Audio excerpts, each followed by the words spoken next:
Hormuz প্রণালী অচল হয়ে পড়ায় বিশ্বজুড়ে জ্বালানির যে হাহাকার শুরু হয়েছে তা এশিয়ার দেশগুলোকে অস্তিত্ব সংকটে ফেলেছে। আর এই সুযোগেই গোদের ওপর বিস্ফোরা হয়ে দাঁড়িয়েছে যুক্তরাষ্ট্রের নড়বড়ে পররাষ্ট্রনীতি। দীর্ঘদিনের মার্কিন বলয় ভেঙে দক্ষিণ কোরিয়া, ফিলিপাইন, ভারত ও ইন্দোনেশিয়ার মতো দেশগুলো এখন নিজেদের পিঠ বাঁচাতে শত্রুর দ্বারস্থ হতে বাধ্য হচ্ছে। তেলের অভাব মেটাতে তারা এখন চোখ রাঙানি উপেক্ষা করে মস্কো ও তেহরানের দিকে হাত বাড়াচ্ছে। যুক্তরাষ্ট্রের বর্তমান দ্বিধাদ্বন্দ্বপূর্ণ নীতি এশিয়ার মিত্রদের ঘরের খেয়ে বনের মোষ তাড়ানোর মতো অবস্থায় ফেলে দিয়েছে। একদিকে মার্কিন নিষেধাজ্ঞা, অন্যদিকে নিজ দেশের জ্বালানি নিরাপত্তা, এই দুইয়ের জাতাকলে পিষ্ট হয়ে এশিয়ার নেতারা এখন বাস্তববাদী রাজনীতির পথ ধরেছেন। ওয়াশিংটনের অস্পষ্ট বার্তার উপর ভরসা না রেখে তারা নিজ দেশের জাতীয় স্বার্থকে সবার উপরে স্থান দিচ্ছেন। দক্ষিণ কোরিয়ার মতো দেশ, যারা এতদিন পশ্চিমা নিষেধাজ্ঞার অন্ধ অনুসারী ছিল, তারাও এখন রাশিয়া থেকে নেপথ্যা আমদানির অনুমতি দিতে বাধ্য হয়েছে। দেশটির নীতি নির্ধারকরা স্পষ্ট ভাষায় বলছেন, 1973 সালের আরব ইসরায়েল যুদ্ধের অভিজ্ঞতার মতো এবারও তাদের বাস্তববাদী পথে হাঁটতে হবে, অর্থাৎ জোটের দোহাই দিয়ে জনগণকে অন্ধকারে রাখার সুযোগ নেই। একইভাবে ফিলিপাইনের মতো অটল মিত্রও এখন রাশিয়ার তেলের জন্য ওয়াশিংটনের কাছে বিশেষ ছাড় চাইছে। তাদের রাষ্ট্রদূতের কণ্ঠে স্পষ্ট সুর, জাতীয় স্বার্থের বেলায় দ্বিচারিতার কোনো জায়গা নেই। অন্যদিকে ভারত ও ইন্দোনেশিয়ার পরিস্থিতি আরও জটিল। ইরান থেকে 7 বছরের ব্যবধানে তেল আমদানি পুনরায় শুরু করে ভারত বুঝিয়ে দিয়েছে ভূ রাজনীতির হিসাব আর আগের মতো নেই। ওয়াশিংটনের প্রচ্ছন্ন হুঁশিয়ারিকে তুচ্ছ করে ভারতের এই পদক্ষেপ মূলত জ্বালানি নিরাপত্তার অমোঘ টানেই হয়েছে। এদিকে ইন্দোনেশিয়ার প্রেসিডেন্ট প্রাবো সুবিয়ান্তোর পুতিন বন্দনা যেন সেই পুরনো প্রবাদের কথাই মনে করিয়ে দেয়, সময় গেলে সাধন হবে না। অনিশ্চিত পরিস্থিতিতে পুতিনকে যখন বিশ্বমঞ্চে পজিটিভ রোল পালন করতে দেখা যাচ্ছে, তখন ইন্দোনেশিয়ার মতো দেশগুলো তাদের পররাষ্ট্রনীতিকে ঢেলে সাজাচ্ছে।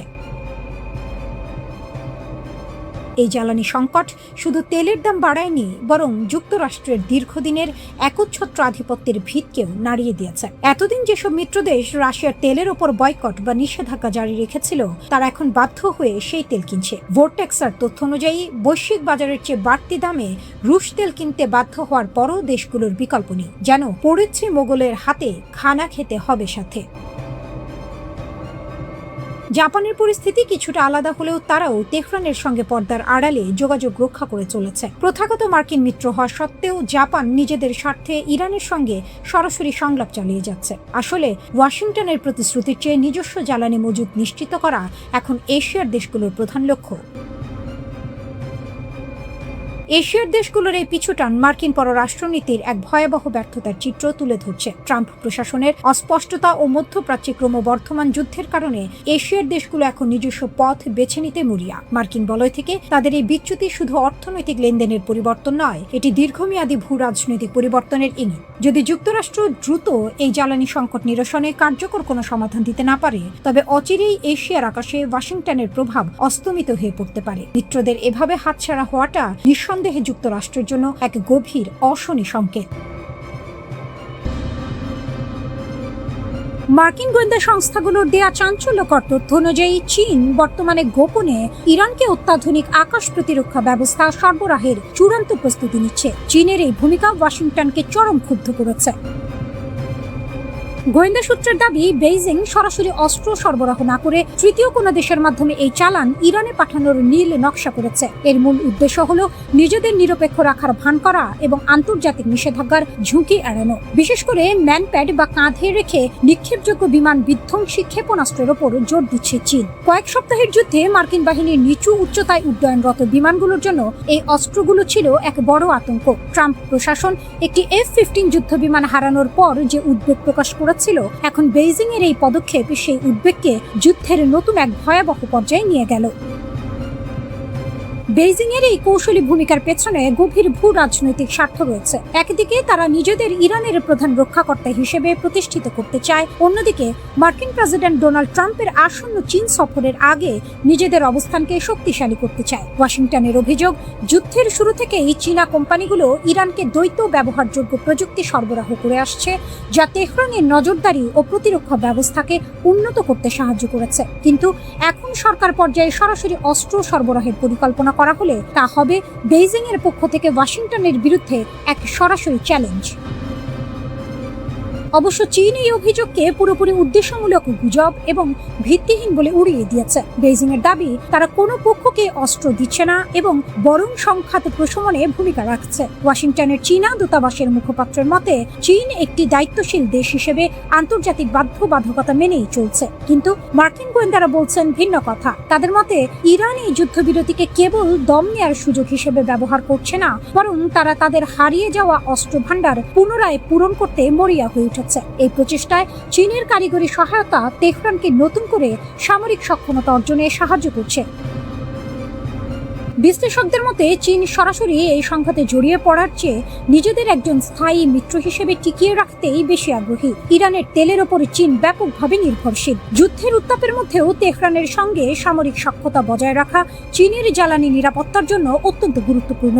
বেইজিং সম্ভবত এই চুক্তি দাঁড় করাবে যে তাদের সরবরাহকৃত ব্যবস্থাগুলো কেবল আত্মরক্ষামূলক, যা রাশিয়ার সামরিক সহায়তার চেয়ে ভিন্ন।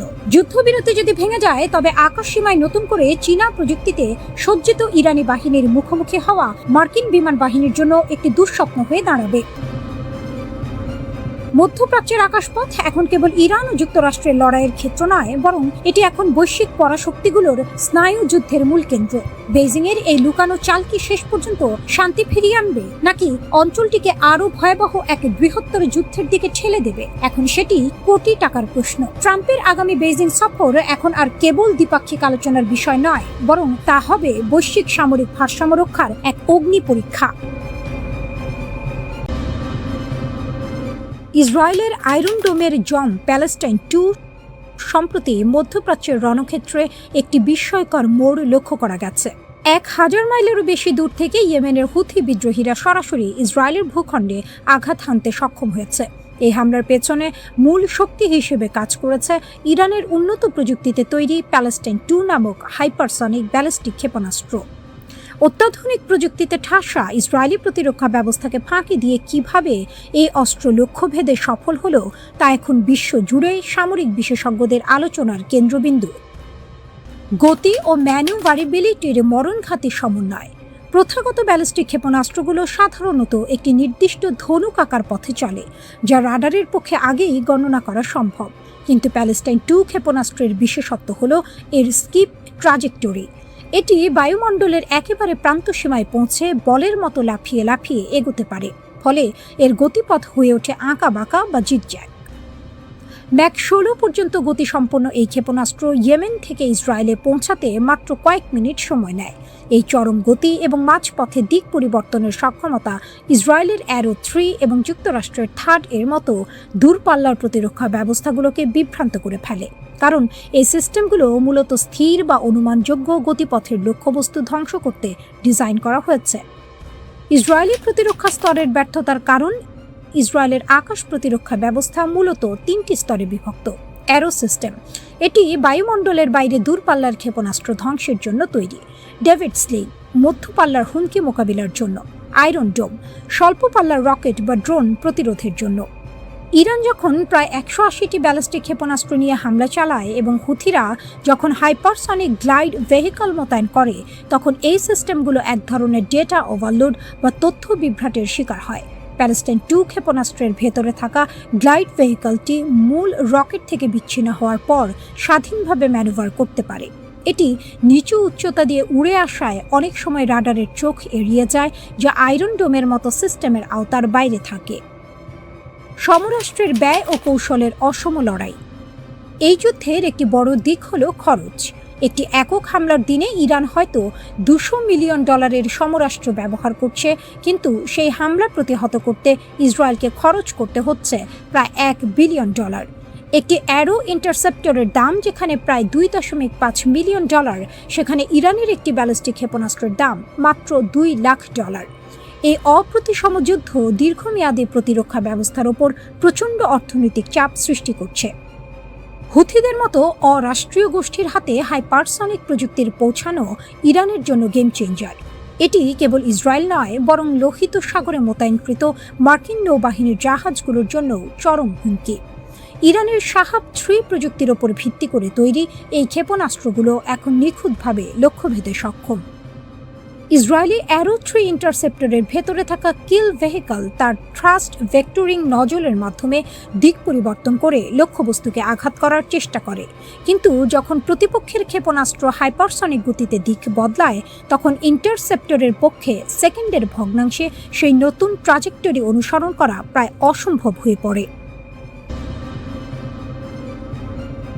ইরানে নিক্ষিপ্ত ব্যালিস্টিক ক্ষেপণাস্ত্রগুলো এখন আর সাধারণ কোনো গোলা নয়, বরং আকাশের বুক চিরে নেমে আসা এক একটি মৃত্যুপুরী। ইসরায়েলের জেরুজালেম, তেল আবিব এবং পশ্চিম তীরের আকাশে এখন সাইরেনের গগনবিদারী শব্দই সাধারণ মানুষের নিত্য সঙ্গী। কিন্তু এবারের আতঙ্কটা ভিন্ন, কারণ ইরান ব্যবহার করছে তাদের সবচেয়ে ভয়ঙ্কর প্রযুক্তি MIRV, multiple independently targetable reentry vehicles. ইরানের নতুন রণকৌশলে একটি ক্ষেপণাস্ত্র যখন ইসরায়েলের ভূখণ্ডের দিকে ধেয়ে আসে তখন মাটি থেকে মাত্র 7 কিলোমিটার উপরে এটি কয়েক ডজন ছোট ছোট বোমায় বা সাবমিউনিশনে বিভক্ত হয়ে যায়। একটি মাত্র ক্ষেপণাস্ত্র মুহূর্তের মধ্যে বদলে যায় কয়েক ডজন আগুনের গোলায়। এর ফলে ইসরায়েলের প্রতিরক্ষা ব্যবস্থা ডেভিড স্লিং বা অন্যান্য মধ্যপাল্লার সিস্টেমগুলো চরম চাপের মুখে পড়ছে। 5 সপ্তাহে ইরান 500-র বেশি ব্যালিস্টিক মিসাইল ছুড়েছে, যার মধ্যে খোরামশার ক্ষেপণাস্ত্রগুলো এক একটি 80টি পর্যন্ত ছোট বোমা বহন করতে পারে। একটি মাত্র ক্ষেপণাস্ত্রের ধ্বংস ক্ষমতা এখন 13 কিলোমিটার এলাকা জুড়ে ছড়িয়ে পড়ছে। দামি বনাম সস্তা, মরণপণ লড়াই। এই বিভাজিত ক্ষেপণাস্ত্র বা ক্লাস্টার ওয়ারহেড রুখতে ইসরায়েল তাদের সর্বাধুনিক অ্যারো 3 সিস্টেমের উপর নির্ভর করছে, কিন্তু এখানেই বেঁধেছে বিপত্তি। এক একটি অ্যারো 3 ইন্টারসেপ্টরের দাম প্রায় 3 মিলিয়ন বা 30 লাখ মার্কিন ডলার। বছরে যুক্তরাষ্ট্র মাত্র 20টি এমন ক্ষেপণাস্ত্র তৈরি করে। গত জুনের 12 দিনের লড়াইয়ে ইসরায়েল 150টি অ্যারো 3 ব্যবহার করে ফেলেছে। ইরানের সস্তা কিন্তু কার্যকর ক্লাস্টার বোমার বিপরীতে ইসরায়েলের এই আকাশচুম্বী ব্যয়ের প্রতিরক্ষা ব্যবস্থা কতদিন টিকবে তা নিয়ে পেন্টাগনে এখন উদ্বেগের শেষ নেই। যুদ্ধের ময়দান যখন জ্বলছে তখন ওয়াশিংটন থেকে ভেসে এলো মার্কিন প্রেসিডেন্ট ডোনাল্ড ট্রাম্পের বজ্রকণ্ঠ। ইরান যদি হরমুজ প্রণালী খুলে দেওয়ার সময়সীমা বা ডেডলাইন অমান্য করে তবে তার ফল হবে ভয়াবহ। সামাজিক যোগাযোগ মাধ্যমে ট্রাম্পের একটি বার্তা বিশ্বকে স্তব্ধ করে দিয়েছে। আজ রাতে একটি পুরো সভ্যতা মারা যাবে, যা আর কখনো ফিরে আসবে না। তিনি সরাসরি ইরানের রেজিম চেঞ্জ বা ক্ষমতা পরিবর্তনের হুমকি দিয়েছেন। ট্রাম্পের এই হুঁশিয়ারির কয়েক ঘন্টার মধ্যে ইরানের IRGC তাদের 99তম তরঙ্গের হামলা শুরু করে। তারা তাদের ক্ষেপণাস্ত্রের গায়ে ট্রাম্পকে হিটলারের আদলে আঁকা পোস্টার সেটে দিয়েছে, যেখানে লেখা আমেরিকা ধ্বংস হবে খোদ ট্রাম্পের হাতে। যুদ্ধের এই মনস্তাত্ত্বিক লড়াই এখন চূড়ান্ত পর্যায়ে।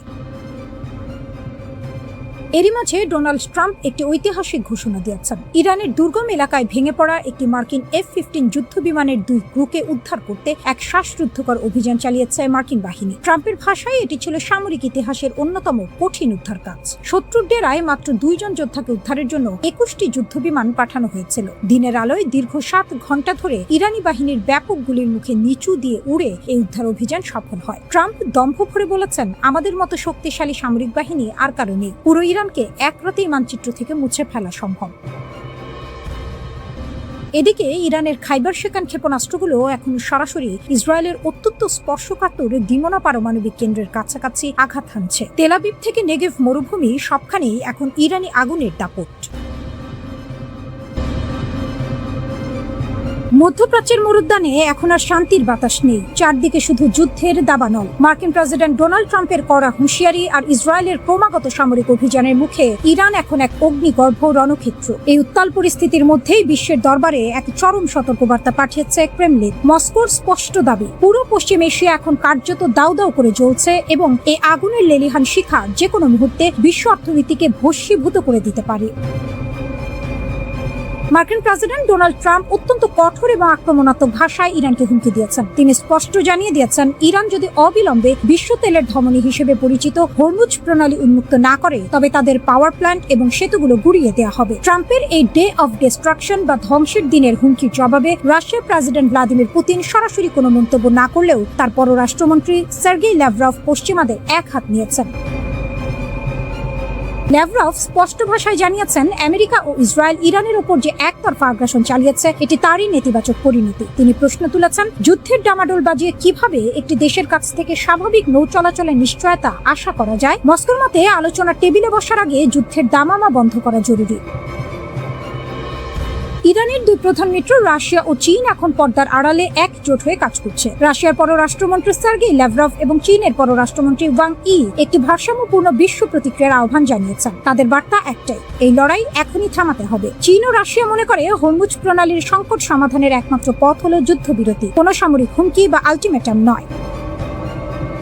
এরই মধ্যে ইউক্রেনের প্রেসিডেন্ট ভলোদিমির জেলেনস্কি এক বিস্ফোরক অভিযোগ এনেছেন। তার দাবি, ইসরায়েলের 50টিরও বেশি জ্বালানি কেন্দ্রে নির্ভুল আঘাত হানার জন্য রাশিয়া ইরানকে গোয়েন্দা তথ্য এবং প্রযুক্তিগত সহায়তা দিয়েছে। মস্কো এই অভিযোগ সরাসরি স্বীকার না করলেও রণক্ষেত্রে ইরানের সাফল্যের পেছনে যে রুশ মস্তিষ্কের ছায়া রয়েছে তা এখন ওপেন সিক্রেট।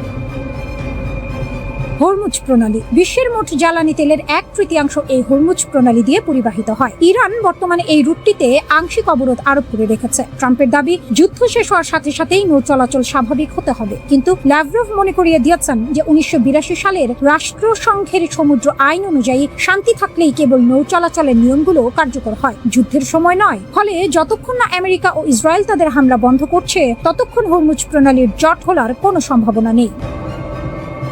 মস্কোতে মিশরের পররাষ্ট্রমন্ত্রীর সাথে এক রুদ্ধদ্বার বৈঠকের পর ল্যাভরভ হুঁশিয়ারি দিয়েছেন যে এই সংকট কেবল মধ্যপ্রাচ্যের নয়, এটি একটি বৈশ্বিক ভূ রাজনৈতিক সংকটে রূপ নিয়েছে। ইসরায়েল ফিলিস্তিন ইস্যুটিও এই বড় যুদ্ধের আড়ালে ঢাকা পড়ে যাচ্ছে। তিনি স্পষ্ট করেছেন, ইরান এখানে আক্রান্ত পক্ষ এবং তাদের উপর চাপ সৃষ্টি করে বা তাদের শত্রু হিসেবে চিহ্নিত করে কোনো সমাধান আসবে না। বর্তমানে উপসাগরীয় দেশগুলো ইরাক, জর্ডান, সিরিয়া এবং লেবানন সবাই এই যুদ্ধের ভয়াবহতার অপেক্ষায় প্রহর গুনছে। যুদ্ধের ময়দানে ডোনাল্ড ট্রাম্পের দাবি বনাম গোয়েন্দা রিপোর্ট। ইরানের ক্ষেপণাস্ত্র শক্তি কি সত্যিই শেষ? মার্কিন প্রেসিডেন্ট ডোনাল্ড ট্রাম্প একের পর এক হুঙ্কার দিয়ে দাবি করছেন ইরানের ক্ষেপণাস্ত্র ভান্ডার প্রায় নিশ্চিহ্ন। কিন্তু পর্দার ওপারের সত্যটা কি অন্য কিছু? মার্কিন গোয়েন্দা সংস্থা এবং ইসরায়েলের সামরিক বিশ্লেষকদের দেওয়া তথ্য ট্রাম্পের সেই দাবিকে বড়সড় চ্যালেঞ্জের মুখে দাঁড় করিয়ে দিয়েছে। ট্রাম্প বারবার জনসভায় বলছেন, আমরা ইরানের সব ক্ষেপণাস্ত্র গুড়িয়ে দিয়েছি, তাদের সক্ষমতা এখন 10%-এর নিচে। কিন্তু এই দাবির সঙ্গে খোদ মার্কিন গোয়েন্দাদের তথ্যের কোনো মিল নেই।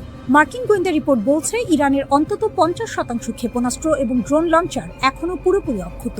আবার ইসরায়েল দাবি করছে তারা 75% লঞ্চার অকেজো করতে পেরেছে। এই বিভ্রান্তিকর তথ্যের ভিড়ে একটি প্রশ্নই বড় হয়ে উঠছে, আসলে কার কথা সত্য, আর কেন ইরানকে পুরোপুরি নিরস্ত্রীকরণ করা সম্ভব হচ্ছে না? ইরানের কৌশলী প্রতিরক্ষা, মাটির নিচে মিসাইল সিটি।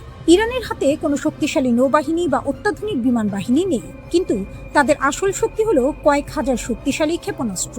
ইরানকে কেন দমানো যাচ্ছে না তার পেছনে রয়েছে 4টি প্রধান কারণ। বিশাল ভৌগোলিক আয়তন। ইরান প্রায় 16 লাখ বর্গ কিলোমিটারের একটি দেশ।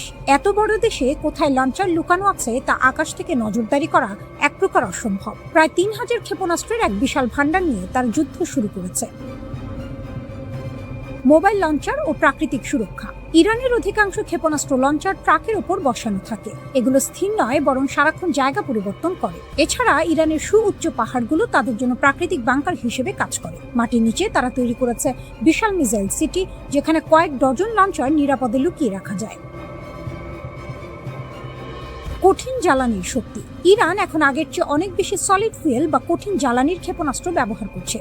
তরল জ্বালানির ক্ষেপণাস্ত্র উৎক্ষেপণের আগে রিফুয়েলিং এর জন্য অনেক সময় ও লজিস্টিক সাপোর্টের প্রয়োজন হয়, যা শত্রু দেশের রাডারে ধরা পড়ার ঝুঁকি বাড়ায়। কিন্তু কঠিন জ্বালানির ক্ষেপণাস্ত্র সবসময় প্রস্তুত থাকে, বের করো আর ছুড়ে দাও। বিকেন্দ্রীভূত কমান্ড ও মেধা। ইরানের ক্ষেপণাস্ত্র কমান্ডারদের তেহরানের নির্দেশের জন্য বসে থাকতে হয় না। হামলার মুখে পড়লে তারা তাৎক্ষণিক সিদ্ধান্ত নিয়ে সম্পদ সরিয়ে নিতে পারেন। এছাড়া ইরান প্রতি মাসে প্রায় 40টি নতুন ক্ষেপণাস্ত্র তৈরি করছে। মার্কিনীদের কপালে চিন্তার ভাঁজ বাড়িয়ে দেওয়া সবচেয়ে বড় সত্য হলো, আপনি কারখানা বোমা মেরে উড়িয়ে দিতে পারেন, কিন্তু ইরানি বিজ্ঞানীদের মাথার ভেতর থাকা প্রযুক্তিগত জ্ঞান বোমা মেরে শেষ করা সম্ভব নয়। ইসরায়েল ও যুক্তরাষ্ট্রের মরিয়া চেষ্টা। ইসরায়েল এবং যুক্তরাষ্ট্র এখন কৌশল বদলেছে। তারা বাংকার ভেদ করতে সক্ষম ভারী বোমারু বিমান ব্যবহার করছে। তারা চেষ্টা করছে ইরানের আন্ডারগ্রাউন্ড টানেলের প্রবেশপথগুলো ধ্বংস করে দিতে। তাদের যুক্তি হলো, যদি ক্ষেপণাস্ত্র ধ্বংস করতে না পারো তবে সেগুলোকে মাটির নিচেই বন্দি করে ফেলো। কিন্তু বিশেষজ্ঞরা বলছেন এই সমাধান সাময়িক, কারণ বুলডোজার দিয়ে ধ্বংসস্তূপ সরিয়ে ফেলা ইরানের জন্য সময়ের ব্যাপার মাত্র। যতক্ষণ পর্যন্ত না সশরীরে পদাতিক বাহিনী ইরানি ভূখণ্ডে প্রবেশ করছে, ততক্ষণ ক্ষেপণাস্ত্রের এই ইঁদুর বিড়াল খেলায় জয় নিশ্চিত করা প্রায় অসম্ভব। মধ্যপ্রাচ্যে হঠাৎ করেই বদলে গেছে যুদ্ধের ছক। একদিকে ইরানের ছায়া, অন্যদিকে একসঙ্গে চাপ বাড়াচ্ছে হিজবুল্লাহ ও হুথি। আর এই দুই দিক থেকে আসা আগুনে প্রশ্ন উঠছে, ইসরায়েল কি নতুন ফ্রন্টে হোঁচট খেল? এপ্রিলের শুরুতেই ইসরায়েল এক অদ্ভুত মুহূর্তের সাক্ষী। প্রায় একই সময়ে উত্তর ও দক্ষিণ দুই দিক থেকেই আঘাত। ইয়েমেন থেকে ছোড়া ব্যালিস্টিক ক্ষেপণাস্ত্র আর লেবানন সীমান্ত থেকে রকেট ও ড্রোন, যেন একসঙ্গে দুই দরজায় কড়া নাড়ছে যুদ্ধ। হুথিরা আবারও হামলা চালায়। দক্ষিণ ইসরায়েলকে লক্ষ্য করে ছোড়া হয় ক্ষেপণাস্ত্র। ইসরায়েলি সেনাবাহিনী দাবি করেছে তারা সেটি মাঝ আকাশেই প্রতিহত করেছে। তবুও সাইরেন বেজে ওঠে বেহিবা ও আশপাশের এলাকায়। আতঙ্ক ছড়িয়ে পড়ে সাধারণ মানুষের মধ্যে। যদিও কোনো হতাহতের খবর পাওয়া যায়নি, কিন্তু ভয়টা থেকে গেছে, কারণ এই হামলা একবারের নয়, বারবার। হুথিরা ইরান যুদ্ধের ময়দানে নামার পর থেকেই একের পর এক ক্ষেপণাস্ত্র ছুটছে। এতে দক্ষিণ দিক থেকেও একটি নতুন যুদ্ধ ফ্রন্ট খুলে গেছে। আগে যেখানে উত্তর সীমান্তই ছিল প্রধান উদ্বেগ, এখন দক্ষিণও সমান ঝুঁকিপূর্ণ। অন্যদিকে উত্তর সীমান্তে লেবানন থেকে হিজবুল্লাহর চাপ থামছে না। সাফেদ ও কিরিয়াত সহ বিভিন্ন শহরে সাইরেন বেজে ওঠে। রকেট ও ড্রোন ছুড়ে একের পর এক হামলা চালানো হয়। সীমান্তবর্তী এলাকায় বসবাসরত মানুষজন আবারও আশ্রয় কেন্দ্রে দৌড়াতে বাধ্য হয়। এই উত্তেজনার মাঝে বড় এক ধাক্কা খায় ইসরায়েলি প্রতিরক্ষা বাহিনী। দক্ষিণ লেবাননের আকাশে হিজবুল্লাহ একটি ইসরায়েলি সামরিক ড্রোন ভূপাতিত করে। প্রতিবেদন অনুযায়ী ড্রোনটি স্থল বাহিনীকে সহায়তা করছিল। তখনই সেটিকে ভূপাতিত করা হয় সারফেস 2 এয়ার মিসাইল দিয়ে। এতে স্পষ্ট হয়ে যায় হিজবুল্লাহ এখনো আকাশ প্রতিরক্ষায় যথেষ্ট সক্ষম। তারা চাইলে ইসরায়েলের আকাশ নজরদারিতেও চ্যালেঞ্জ ছুড়ে দিতে পারে। ইসরায়েলি সেনাবাহিনী বলছে এতে কোনো গোপন তথ্য ফাঁসের ঝুঁকি নেই। তবুও তারা তদন্ত শুরু করেছে, কারণ একটি ড্রোন পড়ে যাওয়া মানে শুধু হার নয়, সম্ভাব্য দুর্বলতার ইঙ্গিত। এই পুরো পরিস্থিতি আরো জটিল হয়ে উঠছে যুক্তরাষ্ট্রের অবস্থান ঘিরে। মার্কিন প্রেসিডেন্ট ডোনাল্ড ট্রাম্প জানিয়েছেন খুব শিগগিরই যুক্তরাষ্ট্র এই যুদ্ধ থেকে সরে আসতে পারে। তার ভাষায় 2 থেকে 3 সপ্তাহের মধ্যেই আমরা চলে যাব। তিনি আরো বলেন, হরমুজ প্রণালী রক্ষা করা যুক্তরাষ্ট্রের দায়িত্ব নয়, অন্য দেশগুলো নিজেদের প্রয়োজন অনুযায়ী সেটি ব্যবহার করবে। এই বক্তব্য স্পষ্ট করে দেয় যুক্তরাষ্ট্র হয়তো ধীরে ধীরে পিছিয়ে আসছে। ট্রাম্প দাবি করেন যুক্তরাষ্ট্র ইতোমধ্যেই ইরানের ওপর বড় আঘাত হেনেছে। ক্ষেপণাস্ত্র তৈরির স্থাপনা সহ অনেক গুরুত্বপূর্ণ অবকাঠামো ধ্বংস করা হয়েছে। তার মতে ইরানকে পুরোপুরি পুনর্গঠন করতে 15 থেকে 20 বছর সময় লাগবে। তিনি আরো বলেন, এখন ইরানে নতুন নেতৃত্ব এসেছে যারা আগের চেয়ে কম উগ্র এবং বেশি যুক্তিসঙ্গত। যদিও এই দাবিগুলো নিয়ে আন্তর্জাতিক মহলে বিতর্ক রয়েছে, তবুও এটি স্পষ্ট যুক্তরাষ্ট্র নিজের ভূমিকা কমানোর ইঙ্গিত দিচ্ছে। এদিকে ইসরায়েলের প্রধানমন্ত্রী বেনিয়ামিন নেতানিয়াহু স্বীকার করেছেন যুদ্ধের মাত্র অর্ধেক লক্ষ্যই এখন পর্যন্ত পূরণ হয়েছে, অর্থাৎ লড়াই এখনো অনেক বাকি। সব মিলিয়ে চিত্রটা ভয়ঙ্কর। একদিকে উত্তর থেকে হিজবুল্লাহ, অন্যদিকে দক্ষিণ থেকে হুথি, মাঝখানে ইসরায়েল চাপের কেন্দ্রবিন্দুতে। আর এর মধ্যেই যদি যুক্তরাষ্ট্র সত্যিই সরে দাঁড়ায়, তাহলে এই যুদ্ধ কোন দিকে মোড় নেবে?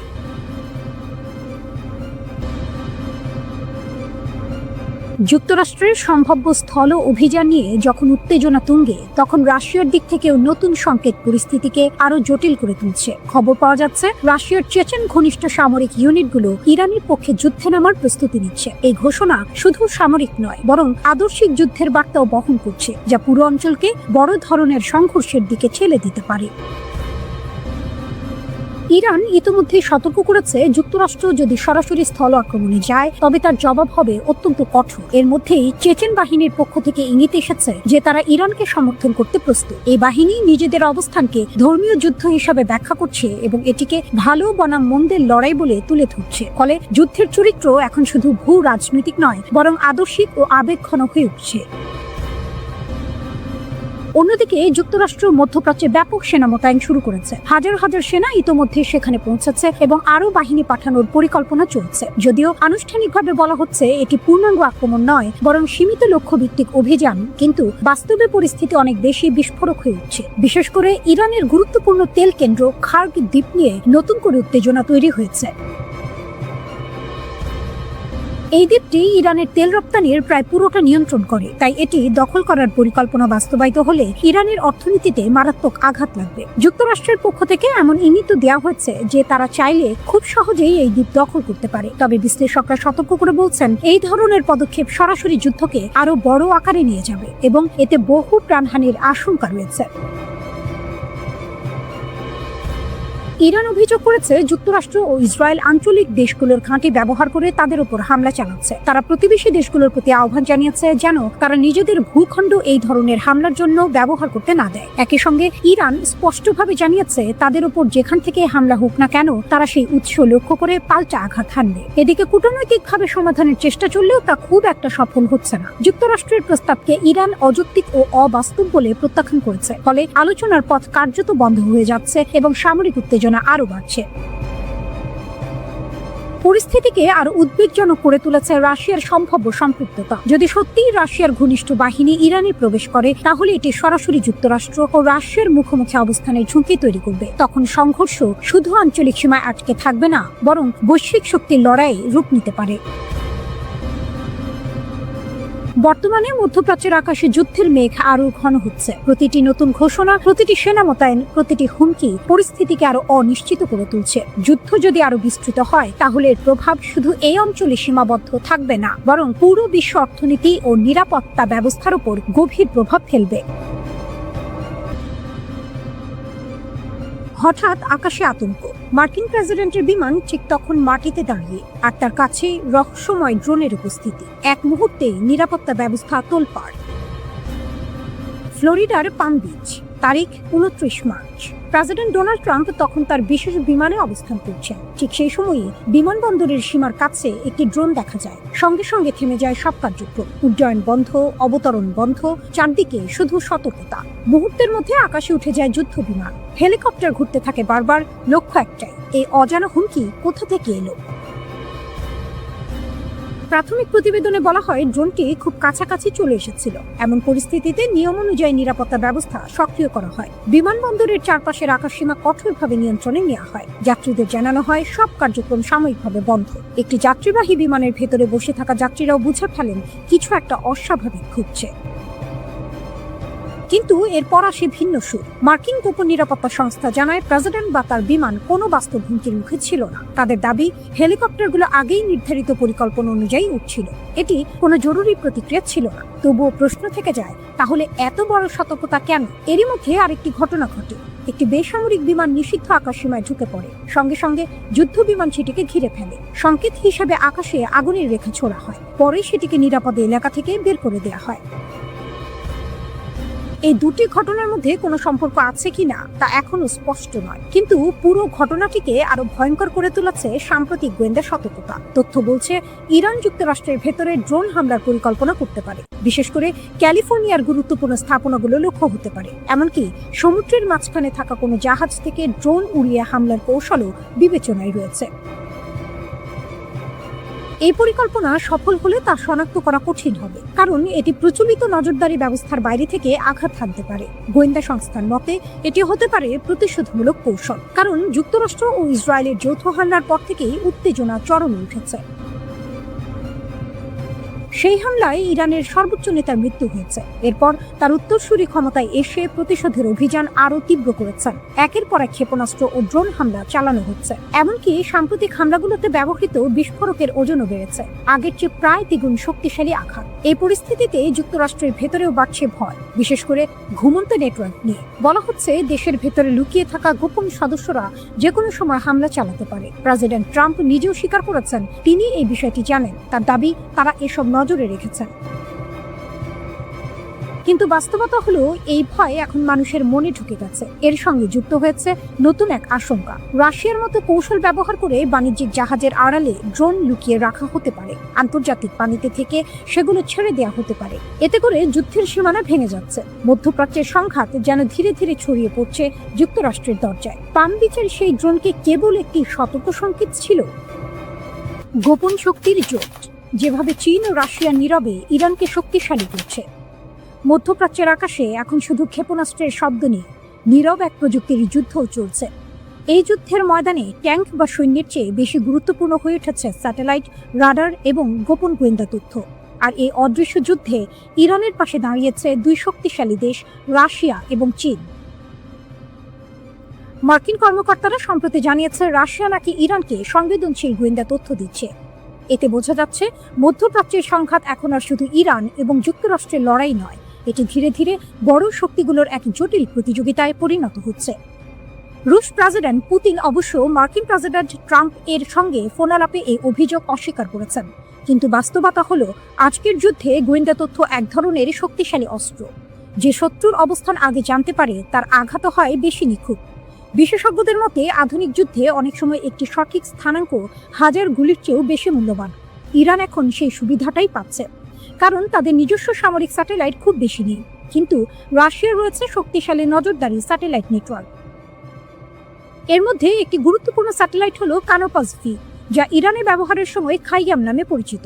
এই স্যাটেলাইট দিন রাত যে কোনো সময় পৃথিবীর ছবি তুলতে পারে, ফলে সমুদ্রে থাকা যুদ্ধ জাহাজ বা ঘাঁটির অবস্থান সহজেই শনাক্ত করা যায়।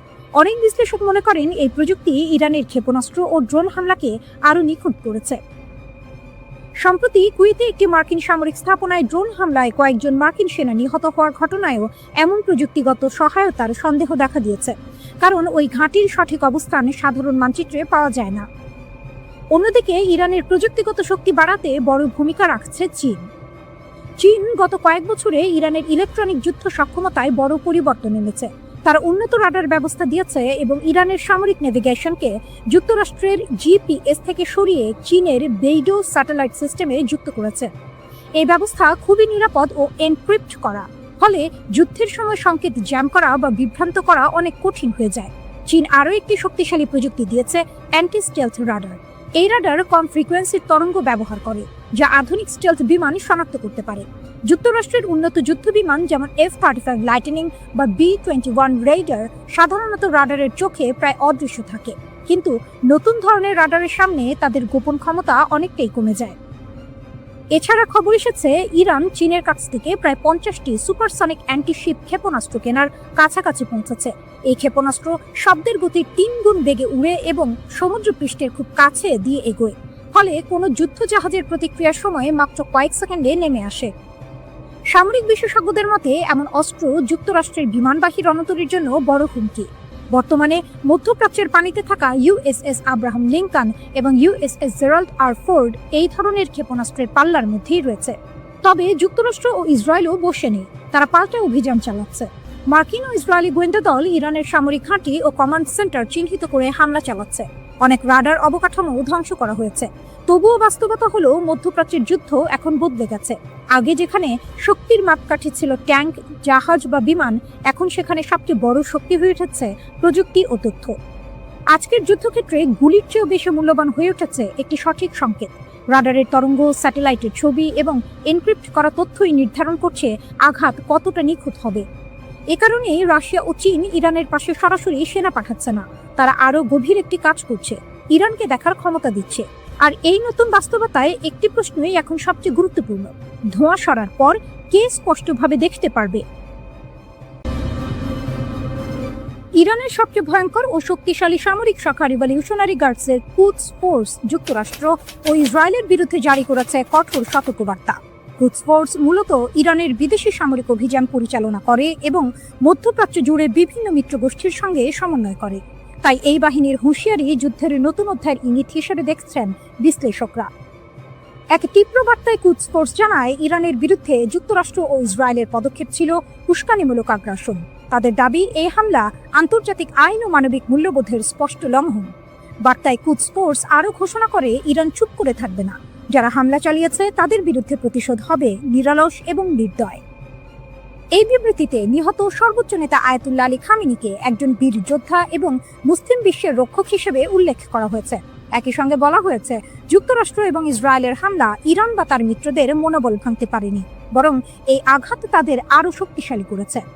কুদস ফোর্সের ভাষায়, আমরা সব লাল রেখা অতিক্রম করার জবাব দেব, প্রতিশোধ চলতেই থাকবে। ইরানের এই এলিট বাহিনী আরও জানায়, শত্রুদের বিরুদ্ধে আগুনের দরজা খুলে দেওয়া হবে এবং যুদ্ধ থামবে না যতক্ষণ না তারা পরাজিত হয়। সবচেয়ে ভয়াবহ সতর্কবার্তা ছিল, এটি যুক্তরাষ্ট্র ও ইসরায়েলের জন্য পৃথিবীর কোথাও আর নিরাপদ জায়গা থাকবে না, এমনকি নিজেদের ঘরেও নয়। শুধু কুদস ফোর্সই নয়, ইরানের পক্ষে লড়বে আরও 2 দেশের বাহিনী। ইঙ্গিত দিয়েছেন ইরানের সর্বোচ্চ নেতা মোস্তফা খামেনি। নতুন খামেনি ইসরায়েল ও যুক্তরাষ্ট্রকে কঠোর হুঁশিয়ারি দিয়ে বলেছেন, ইরান তাদের বিরুদ্ধে লড়াই চালিয়ে যাবে এবং প্রতিশোধ নেওয়া হবে। ইরান একা নয়, মধ্যপ্রাচ্যের বিভিন্ন প্রতিরোধ গোষ্ঠী ইরানের ইসলামী বিপ্লবকে সমর্থন করে। বিশেষ করে ইয়েমেন ও ইরাকের সশস্ত্র গোষ্ঠীগুলোর কথা উল্লেখ করে তিনি বলেন, প্রয়োজন হলে তারা দ্রুত মাঠে নামবে। তিনি জানান, নির্দেশনা পেলেই এসব গোষ্ঠী তাদের সামরিক অভিযান শুরু করবে।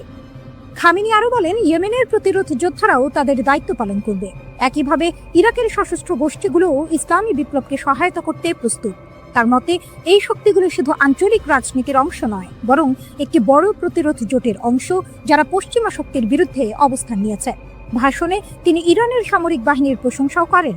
তিনি বলেন, দেশ যখন আক্রমণের শিকার হয়েছিল, তখন ইরানের সেনাবাহিনী ও নিরাপত্তা বাহিনী দেশকে রক্ষা করেছে।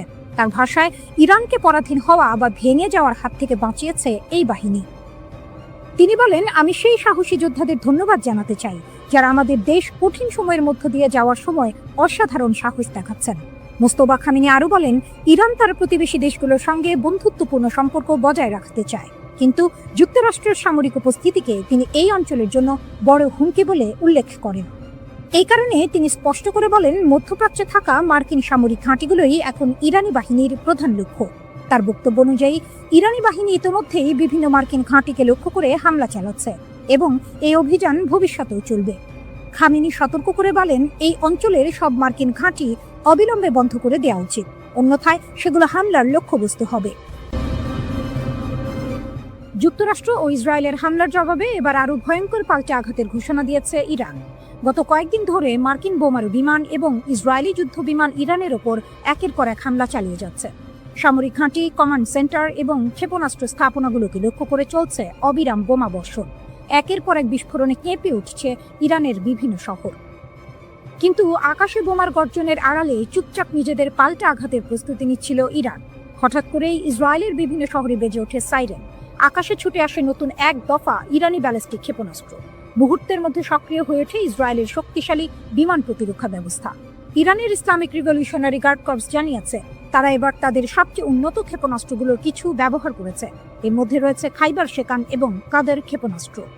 ইরান বলছে, বড় পরিসরের দীর্ঘস্থায়ী যুদ্ধের জন্য তারা ইতোমধ্যেই তাদের অস্ত্র ভাণ্ডার প্রস্তুত করেছে। ভারী ব্যালিস্টিক ও ক্রুজ ক্ষেপণাস্ত্র, ড্রোন এবং আক্রমণকারী নৌযান সবই প্রস্তুত রয়েছে। বিশ্লেষকদের মতে, ইরানের সাম্প্রতিক হামলা অত্যন্ত পরিকল্পিত। কিছু ক্ষেপণাস্ত্র আকাশে অত্যন্ত দ্রুত গতিতে উড়ে যায়, আবার কিছু মাঝপথে দিক পরিবর্তন করতে পারে। এই কৌশলের লক্ষ্য একটাই, ইসরায়েলের বহুস্তর প্রতিরক্ষা ব্যবস্থা ভেঙে ফেলা। আর কিছু ক্ষেত্রে সেই পরিকল্পনা সফল হচ্ছে।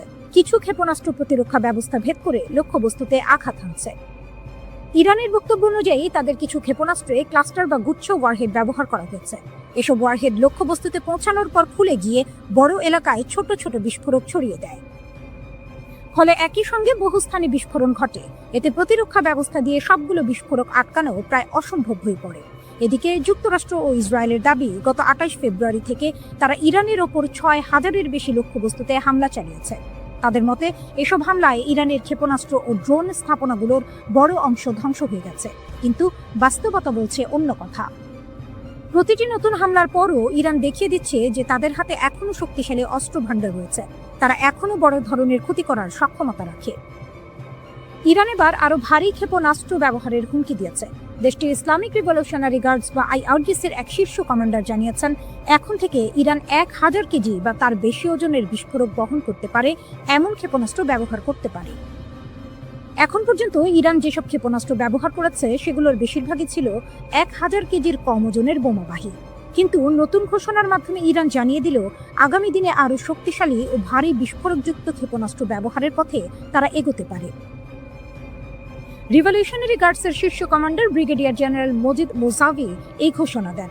তিনি বলেন, নতুন এই কৌশল কার্যকর হলে প্রতিটি ক্ষেপণাস্ত্রের বিস্ফোরণের এলাকা, আঘাতের ক্ষমতা এবং ধ্বংসের মাত্রা আগের চেয়ে অনেক বেশি হবে।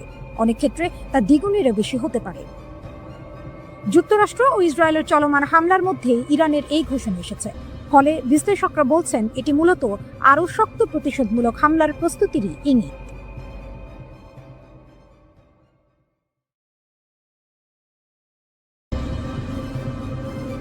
চীনের চালে চাপে পড়ে যাচ্ছে যুক্তরাষ্ট্র।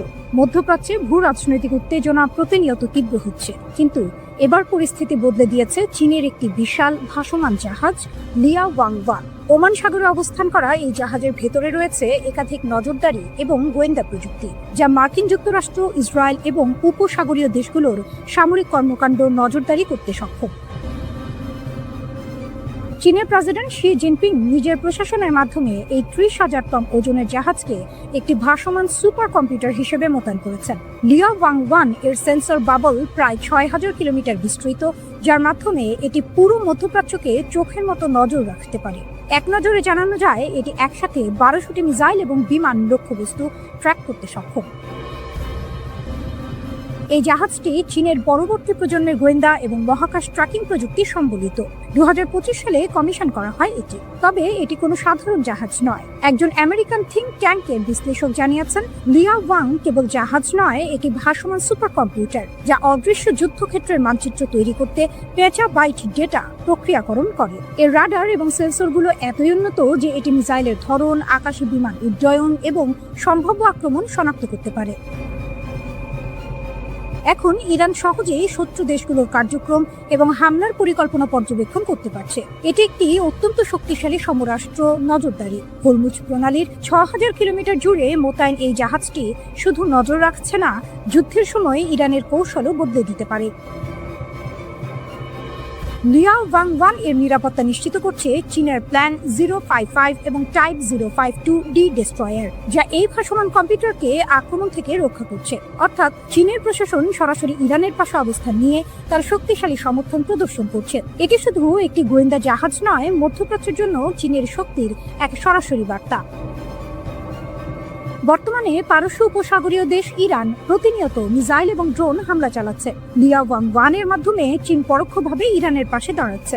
এটি এমন এক দৃষ্টান্ত স্থাপন করছে যেখানে শুধুমাত্র নজরদারি এবং তথ্য সংগ্রহের মাধ্যমে যুদ্ধের পরিস্থিতি একদম পাল্টে ফেলা সম্ভব। একদিকে মার্কিন যুক্তরাষ্ট্র এবং ইসরায়েল এখনো বাস্তব সময়ে ইরানের হামলার পরিকল্পনা বুঝতে চেষ্টা করছে। অন্যদিকে চীনের এই ভাসমান সুপার কম্পিউটার ইরানকে দিয়েছে নতুন ধরনের সমরাষ্ট্র চোখ, যা মুহূর্তেই শত্রুর পরিকল্পনা ভেদ করতে সক্ষম। যুদ্ধক্ষেত্রে নতুন এই প্রযুক্তি শুধু সামরিক সমীকরণে বদলাচ্ছে না, এটি পুরো ভূ রাজনৈতিক স্থিতি ও মধ্যপ্রাচ্যের ভারসাম্যকেও পাল্টে দিচ্ছে। ইরান শুরু থেকেই চীনের সাহায্যে তার সমরাষ্ট্র ভান্ডারকে শক্তিশালী করেছে, আর এখন লিয়া ওয়াং-ওয়ান এর মাধ্যমে সে পেয়েছে গোয়েন্দা নজরদারিতে অপ্রতিরোধ্য শক্তি। মধ্যপ্রাচ্যের আকাশে, সমুদ্রে এবং দূরদর্শী নজরে চীনের ভাসমান সুপার কম্পিউটার একটি নতুন যুগের শুরুর নিদর্শন। একে শুধু একটি জাহাজ হিসেবে দেখলে হবে না, এটি যুদ্ধক্ষেত্রে ইরানের কৌশলগত শক্তিকে কয়েক গুণ বাড়াচ্ছে। যুদ্ধ এখন শুধু মিসাইল এবং বিমান হামলা নয়, এটি তথ্য এবং নজরদারির যুদ্ধও বটে। লিয়া ওয়াং-ওয়ান সেই দিকেই ইরানকে দিয়েছে অদম্য শক্তি, যা শত্রুদের চোখের সামনে এক নতুন বাস্তবতা গড়ে দিচ্ছে। মধ্যপ্রাচ্যের চলমান সংঘাত নিয়ে অনেকের মনে একটি প্রশ্ন ঘুরছে, ইরান কি সত্যিই একা যুদ্ধ করছে? অনেকেই মনে করেন এই যুদ্ধের সমীকরণ খুবই সহজ। একদিকে যুক্তরাষ্ট্র ও ইসরায়েল, আর অন্যদিকে শুধু ইরান। খবরের শিরোনামেও আমরা সাধারণত দেখি মিসাইল হামলা, ড্রোন আক্রমণ বা বিমান হামলার খবর। বিশ্লেষকের মতে ইরান পুরোপুরি একা নয়, এর পেছনে বিশ্বের দুই বড় শক্তি রাশিয়া ও চীন পরোক্ষভাবে ভূমিকা রাখছে, আর এখানেই যুদ্ধের কৌশলগত হিসাব অনেকটাই বদলে যায়। সাম্প্রতিক সময়ে দেখা যাচ্ছে ইরান খুব নির্ভুলভাবে বিভিন্ন জায়গায় মিসাইল হামলা চালাচ্ছে। তারা মূলত সামরিক ঘাঁটি, গোয়েন্দা স্থাপনা এবং গুরুত্বপূর্ণ অবকাঠামোকে লক্ষ্য করে আঘাত করছে। কিন্তু এমন নির্ভুল হামলা চালানোর জন্য শুধু মিসাইল থাকলেই হয় না, দরকার হয় রিয়েল টাইম গোয়েন্দা তথ্যে। উদাহরণ হিসেবে বলা যায় স্যাটেলাইট থেকে লক্ষ্যবস্তু শনাক্ত করা, সমুদ্রে থাকা যুদ্ধ জাহাজ বা অন্যান্য জাহাজের অবস্থান জানা, কিংবা শত্রুপক্ষের রাডারের অবস্থান সম্পর্কে তথ্য পাওয়া। প্রশ্ন হলো, ইরানের কি এত বড় স্যাটেলাইট নেটওয়ার্ক আছে? সাধারণভাবে বলা হয় ইরানের নিজস্ব স্যাটেলাইট ব্যবস্থা সীমিত। তাই অনেক বিশ্লেষকের ধারণা এই ধরনের তথ্যের একটি বড় উৎস হতে পারে রাশিয়া। রাশিয়ার কাছে উন্নত সামরিক গোয়েন্দা প্রযুক্তি ও স্যাটেলাইট ব্যবস্থা রয়েছে। রাশিয়া ইউক্রেন যুদ্ধের সময় ইরান রাশিয়াকে বিপুল সংখ্যক ড্রোন সরবরাহ করেছিল। এখন ধারণা করা হচ্ছে সেই সম্পর্কের প্রতিদান হিসেবে রাশিয়া ইরানকে গোয়েন্দা তথ্য দিয়ে সহায়তা করতে পারে। সহজভাবে বললে ইরান যুদ্ধক্ষেত্রে চাপ সৃষ্টি করছে আর রাশিয়া তথ্যগত সহায়তা দিচ্ছে, এমন ধারণা অনেক বিশ্লেষকের। চীনের ভূমিকা আবার একটু ভিন্ন ধরনের। চীন সাধারণত সরাসরি যুদ্ধে অংশ নেয় না। তাদের কৌশল হলো নীরবে প্রভাব বাড়ানো। তারা প্রায়ই অর্থনৈতিক সহায়তা, কূটনৈতিক সমর্থন, প্রযুক্তি সহযোগিতা বা সামরিক সরঞ্জাম দিয়ে অংশীদার দেশগুলোকে শক্তিশালী করে। কিছু প্রতিবেদনে বলা হয়েছে ইরান উন্নত অ্যান্টিশিপ মিসাইল এবং সংখ্যাগত হাইপারসনিক প্রযুক্তির ক্ষেত্রেও অগ্রগতি অর্জন করেছে। এসব অস্ত্র বিশেষভাবে নৌবাহিনীর বিরুদ্ধে ব্যবহার করার জন্য তৈরি করা হয়। চীন সরাসরি যুক্তরাষ্ট্রের সঙ্গে সংঘাতে জড়াতে চায় না, কিন্তু মধ্যপ্রাচ্যে পশ্চিমা প্রভাব কমে গেলে চীনের কৌশলগত সুবিধা বাড়তে পারে। অনেক বিশ্লেষক এই সংঘাতকে একটি স্তর ভিত্তিক শক্তির কাঠামো হিসেবেও ব্যাখ্যা করেন। নিচের স্তরে রয়েছে বিভিন্ন আঞ্চলিক সশস্ত্র গোষ্ঠী ও মিলিশিয়া, তার উপরে রয়েছে ইরান, আর এর উপরে বড় শক্তি হিসেবে রয়েছে রাশিয়া ও চীন। অর্থাৎ এই যুদ্ধ শুধু একটি দেশের লড়াই নয়, বরং বড় শক্তিগুলোর পরোক্ষ প্রতিযোগিতার অংশ। এই সংঘাতের প্রভাব শুধু যুদ্ধক্ষেত্রে সীমাবদ্ধ নেই, অর্থনীতি ও ভূ রাজনীতিতেও এর প্রভাব পড়ছে। জ্বালানি বাজারেও বড় পরিবর্তনের ইঙ্গিত দেখা যাচ্ছে। একসময় অনেক দেশকে রাশিয়ার তেল না কিনতে বলা হয়েছিল, কিন্তু এখন দেখা যাচ্ছে অনেক দেশ আবার সেই তেল কিনতে আগ্রহ দেখাচ্ছে। সব মিলিয়ে অনেক বিশ্লেষকের ধারণা, এই যুদ্ধ শেষ হলেও বিশ্ব রাজনীতি আগের মতো থাকবে না। নতুন একটি ভূ রাজনৈতিক বাস্তবতা তৈরি হচ্ছে, আর সেই নতুন বাস্তবতার গল্প শুধু ওয়াশিংটন বা তেল আবিব নয়, তেহরান, বেইজিং এবং মস্কো লিখছে। প্রতিশোধের অভিযানে মার্কিন বাহিনীর বড় ক্ষতির দাবি ইরানের খাতাম আল আনবিয়া সেন্ট্রাল হেডকোয়ার্টার্সের মুখপাত্র জানিয়েছেন, প্রতিশোধমূলক সামরিক অভিযানে মার্কিন বাহিনীর বড় ধরনের ক্ষয়ক্ষতি হয়েছে। তার মতে, ইরানের সশস্ত্র বাহিনীর এই অভিযানে যুক্তরাষ্ট্রের সামরিক স্থাপনা ও সৈন্যরা ব্যাপকভাবে ক্ষতিগ্রস্ত হয়েছে। মুখপাত্র জানান, 24 ঘন্টায় মধ্যপ্রাচ্যের বিভিন্ন স্থানে থাকা মার্কিন সামরিক ঘাঁটিতে শক্তিশালী হামলা চালানো হয়েছে। তেহরানের দাবি, এসব হামলায় 2 শতাধিক মার্কিন সেনা নিহত অথবা আহত হয়েছে। এই হামলাগুলো অপারেশন ট্রু প্রমিস 4 এর অংশ হিসেবে চালানো হয়েছে। এতে যুক্তরাষ্ট্রের সামরিক অবকাঠামো ও গুরুত্বপূর্ণ সরঞ্জামের অপূরণীয় ক্ষতি হয়েছে বলেও তিনি উল্লেখ করেন। ইরানের দেয়া তথ্য অনুযায়ী পারস্য উপসাগরীয় অঞ্চলে থাকা যুক্তরাষ্ট্রের ইউনাইটেড স্টেটস ফিফথ ফ্লিট এ হামলায় অন্তত 21 জন মার্কিন সেনা নিহত হয়েছে। এছাড়া আরও অনেক সেনা গুরুতর আহত হয়ে চিকিৎসাধীন রয়েছে। এছাড়াও সংযুক্ত আরব আমিরাতে অবস্থিত আল-ধাফরা এয়ারবেস বিমান ঘাঁটিতে চালানো হামলায় প্রায় 200 জন মার্কিন সেনা হতাহত হয়েছে বলে দাবি করেছে ইরান। শুধু সামরিক ঘাঁটি নয়, পারস্য উপসাগরের উত্তর অংশে যুক্তরাষ্ট্রের মালিকানাধীন একটি তেলবাহী ট্যাঙ্কারেও হামলা চালিয়েছে ইরানি বাহিনী। তাদের দাবি, এই হামলাটিও সফলভাবে সম্পন্ন হয়েছে। এর আগে গত 28 ফেব্রুয়ারি ইরানের সর্বোচ্চ নেতা আলী খামেনি এবং কয়েকজন জ্যেষ্ঠ সামরিক কমান্ডারকে হত্যার পর যুক্তরাষ্ট্র ও ইসরায়েল ইরানের বিরুদ্ধে সামরিক অভিযান শুরু করে। ইরান বলছে, সাম্প্রতিক হামলাগুলো সেই অভিযানের সরাসরি পাল্টা জবাব। এই প্রতিক্রিয়ায় ইরানের সশস্ত্র বাহিনী দখলকৃত অঞ্চল এবং প্রতিবেশী দেশগুলোতে থাকা মার্কিন ও ইসরায়েলি লক্ষ্যবস্তুতে একযোগে ক্ষেপণাস্ত্র ও ড্রোন হামলা চালায়। খাতাম আল আনবিয়া সদর দপ্তর জানিয়েছে, ইরানের বিভিন্ন সামরিক ইউনিটের অপারেশন পরিকল্পনা ও সমন্বয়ের দায়িত্ব তাদের উপরই থাকে। তাদের দাবি, প্রতিশোধমূলক এইসব আক্রমণ অত্যন্ত সুপরিকল্পিতভাবে পরিচালনা করা হয়েছে। ভূখণ্ড ব্যবহার করতে দিলেই হামলা, প্রতিবেশী দেশগুলোকে ইরানের কড়া হুঁশিয়ারি। প্রতিবেশী দেশগুলোর উদ্দেশ্যে এবার কঠোর বার্তা দিয়েছে ইরান। তেহরান স্পষ্ট করে বলেছে, আঞ্চলিক কোনো দেশ যদি ইরানের শত্রুদের নিজেদের ভূখণ্ড ব্যবহার করতে দেয়, তাহলে সেই দেশগুলোর ওপরেও হামলা চালানো হতে পারে এবং এমন আক্রমণ অব্যাহত থাকবে। এই হুঁশিয়ারি দিয়েছেন ইরানের কট্টরপন্থী বিচার বিভাগের প্রধান ও অন্তর্বর্তীকালীন নেতৃত্ব পরিষদের সদস্য গোলাম হোসেন মোহসেনি। বার্তা সংস্থা এজেন্স ফ্রান্স প্রেস এর প্রতিবেদনে বলা হয়েছে, ইরানের সশস্ত্র বাহিনীর কাছে থাকা তথ্য অনুযায়ী মধ্যপ্রাচ্যের কিছু দেশ সরাসরি বা পরোক্ষভাবে তাদের ভূখণ্ড শত্রুপক্ষকে ব্যবহারের সুযোগ দিচ্ছে। মোহসেনি বলেন, যেসব জায়গা থেকে ইরানের বিরুদ্ধে হামলার জন্য সহায়তা, সরঞ্জাম বা সুবিধা দেওয়া হচ্ছে, সেসব স্থানকে ইরান লক্ষ্যবস্তু হিসেবে বিবেচনা করবে। তিনি আরো বলেন, দেশের নিরাপত্তা নিশ্চিত করতে ইরান এ ধরনের লক্ষ্যবস্তুতে শক্তিশালী হামলা চালিয়ে যাবে। এদিকে বাহরাইনে মার্কিন ঘাঁটি লক্ষ্য করে ইরান হামলা চালিয়েছে বলে জানিয়েছে ইরানের ইসলামী বিপ্লবী গার্ড কোর IRGC। বাহরাইনে জুফায়ের ঘাঁটি লক্ষ্য করে এই ক্ষেপণাস্ত্র হামলা চালানো হয়েছে। IRGC বলেছে, কাশ্মীর একটি পানির প্ল্যান্টের ওপর মার্কিন হামলার জবাবে হিসেবে এই হামলা চালানো হয়েছে।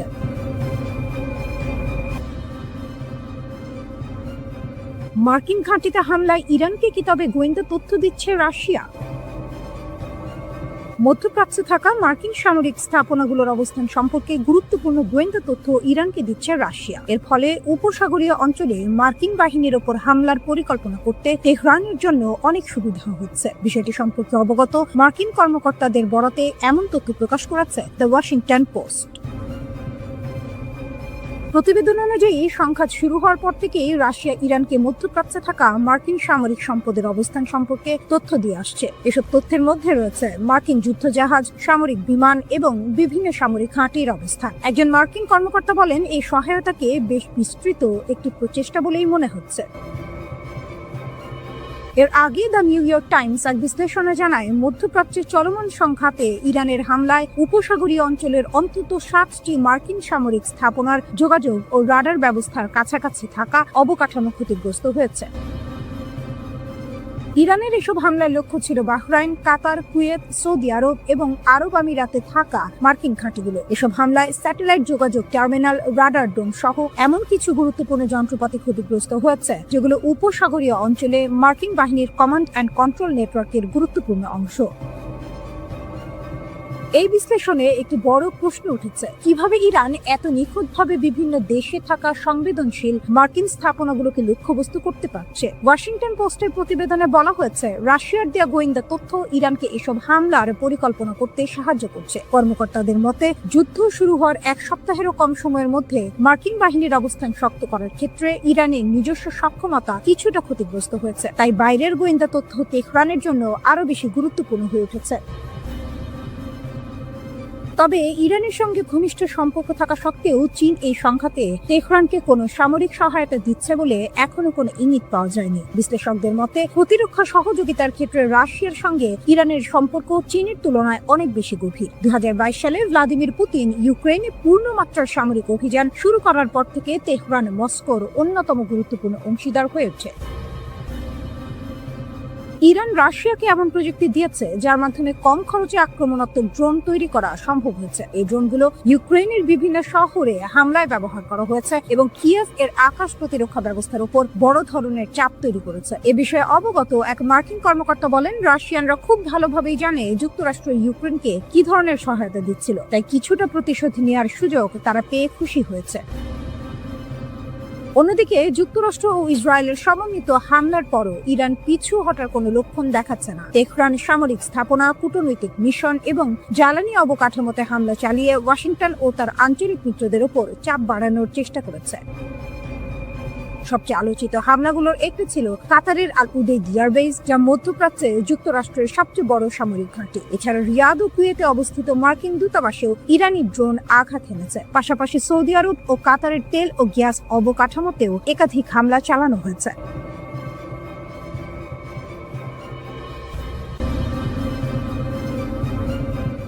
মিসাইলের গর্জন, সাইরেনের শব্দ আর আতঙ্কে জমে থাকা নিঃশ্বাস সব মিলিয়ে ইসরায়েল যুক্তরাষ্ট্রের জন্য বিস্ফোরক বাস্তবতা। এবার লক্ষ্য কাতার আর কেন্দ্রবিন্দুতে বিশ্বের অন্যতম গুরুত্বপূর্ণ সামরিক ঘাঁটি। এক নাটকীয় হামলায় ইরান সরাসরি আঘাত হেনেছে ইউনাইটেড স্টেটস সেন্ট্রাল কমান্ডের ফরওয়ার্ড হেডকোয়ার্টারে, যা কাতারের দোহায় অবস্থিত আল উদেইদ এয়ারবেসে। এই ঘাঁটি পুরো মধ্যপ্রাচ্যে যুক্তরাষ্ট্রের সামরিক শক্তির মূল কেন্দ্র। কাতারের প্রতিরক্ষা মন্ত্রণালয় জানিয়েছে, ইরান থেকে 2টি ব্যালিস্টিক ক্ষেপণাস্ত্র ছোড়া হয়। এর মধ্যে একটি আকাশ প্রতিরক্ষা ব্যবস্থার মাধ্যমে ধ্বংস করা হয়, অন্যটি ঘাঁটির ভেতরে গিয়ে পড়ে। কিন্তু ক্ষয়ক্ষতির পরিমাণ ঠিক কতটা তা এখনো স্পষ্ট নয়।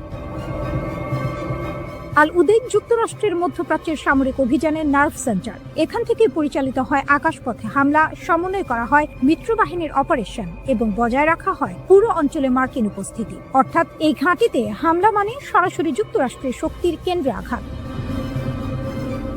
অত্যাধুনিক সমরাস্ত্রে সজ্জিত ইরানের অস্ত্র ভান্ডার, এর শক্তিশালী ব্যালিস্টিক মিসাইলের মোকাবিলা করতে তাদের ক্ষেপণাস্ত্র ভান্ডার এবং উৎপাদন কেন্দ্র চিহ্নিত করে তা ধ্বংস করাই এখন মূল লক্ষ্য আমেরিকার। কিন্তু কাজটা অত সহজ নয়। এর কারণ হলো ইরানের ভূগর্ভস্থ মিসাইল সিটি। আমেরিকার নজরদারি উপগ্রহ এবং ড্রোনের চোখ এড়াতে ইরান এক অভিনব ভৌগোলিক কৌশল ব্যবহার করছে। মাটির প্রায় 500 মিটার নিচে গোপনে একটা আস্ত শহর তৈরি করেছে ইরান। সেখানেই মজুদ থাকে তাদের সমরাস্ত্র। আন্তর্জাতিক সংবাদ মাধ্যমের রিপোর্ট অনুযায়ী ইরানের জাগ্রস এবং আলবোর্স পর্বতের গভীরে কোনো অজানা লোকেশনেই অবস্থিত এই শহর। সাধারণ মিসাইল বা এয়ার স্ট্রাইকে এই শহর ধ্বংস করা সম্ভব নয়। ইরানের ব্যালিস্টিক মিসাইল শক্তি এখন বিশ্বের অন্যতম শক্তিশালী হিসেবে ধরা হয়। 2019 সালে যুক্তরাষ্ট্রের ডিফেন্স ইন্টেলিজেন্স এজেন্সি নিজেই জানিয়েছিল, পুরো পশ্চিম এশিয়ায় ইরানের কাছে সবচেয়ে বড় এবং সবচেয়ে বৈচিত্র্যময় ব্যালিস্টিক ক্ষেপণাস্ত্রের ভান্ডার রয়েছে। সহজভাবে বললে, ইরানের কাছে শুধু বেশি সংখ্যক মিসাইলই নেই, বরং বিভিন্ন ধরনের ভিন্ন ভিন্ন ক্ষমতার মিসাইলও আছে। এই বিশাল মিসাইল ভান্ডারই এখন ইরানের সবচেয়ে বড় শক্তি, আর এই শক্তিকেই তারা ব্যবহার করছে তাদের শক্তিশালী প্রতিপক্ষের বিরুদ্ধে প্রধান অস্ত্র হিসেবে। Centre for strategic and international স্টাডিজের মিসাইল ডিফেন্স প্রজেক্টের পরিচালক টম কারাকো সম্প্রতি এক সাক্ষাৎকারে বলেছেন, আমেরিকার সেনা সর্বশক্তি দিয়ে টার্গেটে আঘাত হানার চেষ্টা করছে। কোথায় সেগুলো রয়েছে সে বিষয়ে আমাদের এখন মোটামুটি ধারণা হয়ে গিয়েছে, কিন্তু সবকিছু ধ্বংস করা এবং নির্ভুল মূল্যায়ন করা খুবই কঠিন। ইসরায়েল ও যুক্তরাষ্ট্রের ধারাবাহিক হামলার লক্ষ্য ইরানের ক্ষেপণাস্ত্র সক্ষমতা দ্রুত নির্মূল করা। কিছু বিশ্লেষক ধারণা করেছিলেন, টানা আঘাতে ইরানের ক্ষেপণাস্ত্র ভান্ডারে শিগগিরই টান পড়তে পারে। তবে ইসরায়েল বলছে বাস্তবতা ভিন্ন। ইরানের হাতে এখনো উল্লেখযোগ্য ক্ষেপণাস্ত্র সক্ষমতা রয়ে গেছে। ইসরায়েলি সেনাবাহিনীর মুখপাত্র ব্রিগেডিয়ার জেনারেল এফি ডাফরিন এক ব্রিফিংয়ে বলেন, ইরানের হাতে এখনো উল্লেখযোগ্য সক্ষমতা রয়েছে।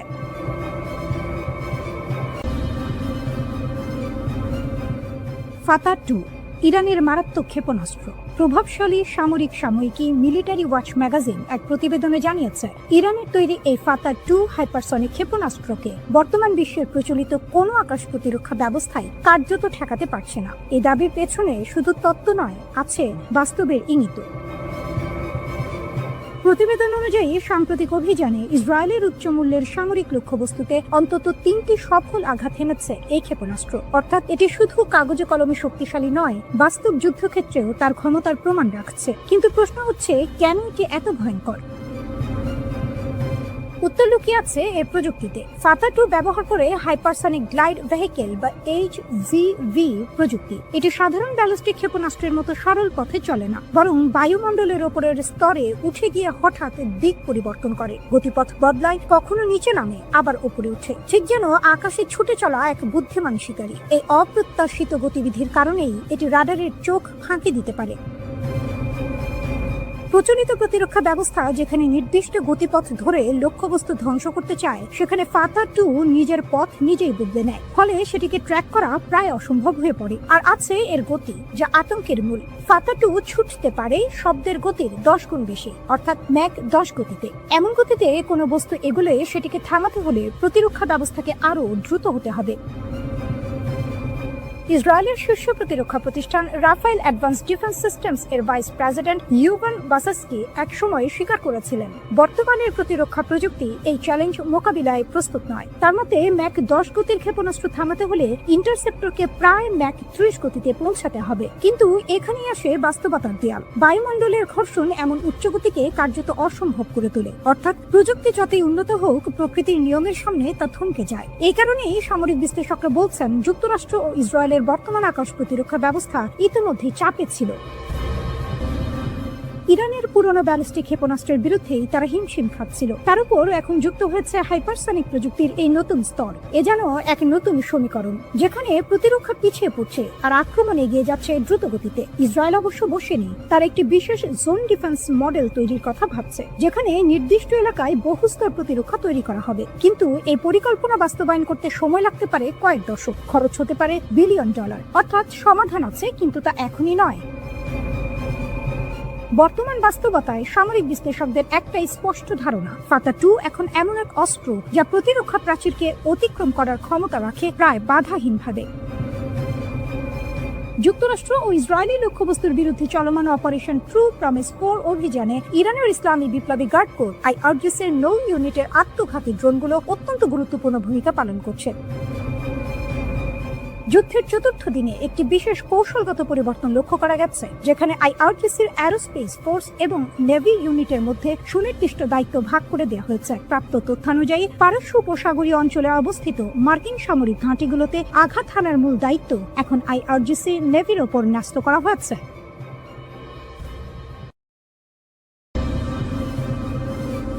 হিজবুল্লাহর সমন্বিত হামলা, একাধিক ইসরায়েলি ঘাঁটি কাঁপল এক রাত একদিন, আর তাতে যেন বদলে গেল যুদ্ধের ছন্দ। লেবাননের সশস্ত্র সংগঠন হিজবুল্লাহ একের পর এক আঘাতে কাঁপিয়ে দিয়েছে ইসরায়েলের গুরুত্বপূর্ণ সামরিক ঘাঁটিগুলো। ৩ মার্চ বিকেল, সময় তখন প্রায় ৫টা, হঠাৎ করে হাইফার আকাশে গর্জে ওঠে ড্রোনের ঝাঁপ। লক্ষ্য কিরিয়াত এলিয়েজারের আয়রন ডোম রাডার সিস্টেম। আকাশ প্রতিরক্ষার হৃদয়ে আঘাত। পরের দৃশ্য আরো নাটকীয়। ৪ মার্চ ভোর ৪:৩০, ড্রোনের স্কোয়াড্রন উড়ে যায় আইন সীমার ঘাঁটির দিকে, যা সীমান্ত থেকে প্রায় ৭৫ কিলোমিটার দূরে। একটি ক্ষেপণাস্ত্র প্রতিরক্ষা ঘাঁটি। যুদ্ধের ঢলেই সরাসরি আঘাত। একসঙ্গে বহু লক্ষ্য, যেন পরিকল্পিত ঝড়। দিন বাড়ার সঙ্গে সঙ্গে হামলার তীব্রতাও বাড়ে। দুপুর ২টা, একই সময়ে একাধিক লক্ষ্যবস্তুতে আঘাত। রামাত ডেভিড বিমান ঘাঁটি ড্রোন হামলা। তেল হাসমের নির্ভুল ক্ষেপণাস্ত্র আঘাত। হাইফা নৌ ঘাঁটি কামিকাজে ড্রোন হামলা। এ যেন একসঙ্গে চালানো সমন্বিত যুদ্ধ কৌশল। একটি নয়, দুটি নয়, পুরো প্রতিরক্ষা ব্যবস্থাকে চাপে ফেলার চেষ্টা। ১০০ অস্ত্রের ঝড়, ড্রোন, রকেট, মিসাইল। ইসরায়েলি গণমাধ্যম বলছে শুধু বুধবারই ছোড়া হয়েছে প্রায় ১০০টি অস্ত্র। এর মধ্যে ছিল ড্রোন, রকেট, ক্ষেপণাস্ত্র। রাতের আধারে আরও আঘাত। আগের রাতেও থামেনি হামলা। রাত ১:২০, মেতুলা এলাকায় জড়ো হওয়া ইসরায়েলি সেনাদের উপর রকেট হামলা। রাত ২টা, ড্রোন আঘাত হানে ইসরায়েল এরোস্পেস ইন্ডাস্ট্রিজ এর সদর দফতরে, যা ইসরায়েলের প্রতিরক্ষা প্রযুক্তির কেন্দ্র। রাত ৩:৩০, সাফাদের পূর্বে গিভাত ড্রোন কন্ট্রোল বেজে নির্ভুল ক্ষেপণাস্ত্র হামলা। একই সঙ্গে আঘাত হানে দাদো বেস, উত্তর অঞ্চলীয় কমান্ডের গুরুত্বপূর্ণ কেন্দ্র। স্থলযুদ্ধেও আঘাত। শুধু আকাশ নয়, স্থলেও তীব্র সংঘর্ষ।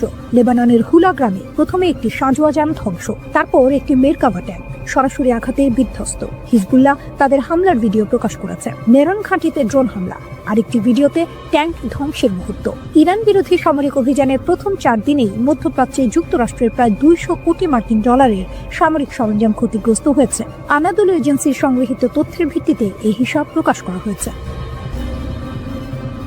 সবচেয়ে বড় ক্ষতির ঘটনা ঘটে কাতারের আল উদেইদ বিমান ঘাঁটিতে। সেখানে স্থাপিত যুক্তরাষ্ট্রের একটি দূরপাল্লার আগাম সতর্কতামূলক রাডার ব্যবস্থা ক্ষেপণাস্ত্র হামলায় আঘাতপ্রাপ্ত হয়। রাডারটির আনুমানিক মূল্য প্রায় ১১০ কোটি ডলার। কাতার কর্তৃপক্ষ রাডারে আঘাত ও ক্ষয়ক্ষতির বিষয়টি নিশ্চিত করেছে।